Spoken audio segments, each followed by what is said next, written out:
Today's video is about how to utilize Table.Profile function to remove blank columns in Power Query. This is our source data which contains some blank columns. Blanks in Excel are null in Power Query. That's why it shows null values. So column 1, check and remarks are blank columns. We should remove them so that our final result will have date, sales rep and sales column. Let me insert a step here and I will start with Table.Profile function, which will help us to provide information about all columns. Here you can see minimum, maximum, average, count and null count. With that, we cannot decide about null columns. We should deduct null count from count. If it's a 0, then it's a blank column. Usually, people will add a column using Table.AddColumn function. But the trick here is that we can use second argument in Table.Profile function to add a column here. For that, I will use list within list structure. Inside the list, we should provide 3 arguments. First one is the column name. For that, I will use blank.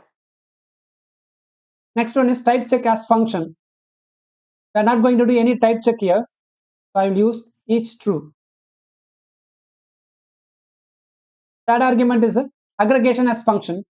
I will start with each and I will try to calculate item count in each column and I will deduct this with the non-null counts. At the end, I will close parenthesis and click on the tick mark.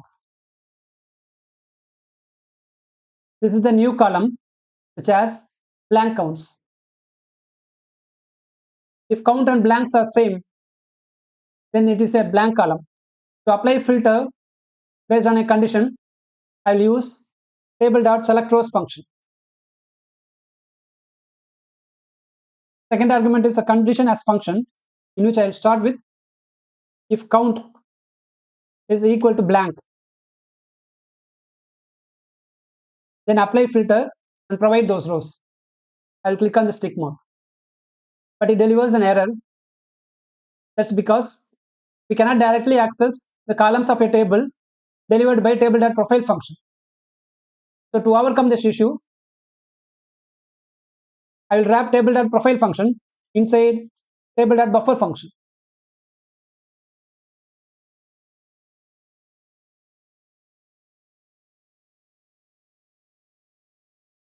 Now you can see filter is applied where count is equal to blank.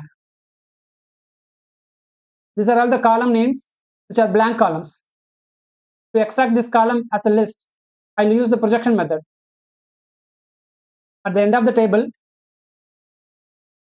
I will use square brackets. Inside square bracket, I will provide the column name. In our case, it's column. So we extract this in a list format. And these are all the column names we are going to remove.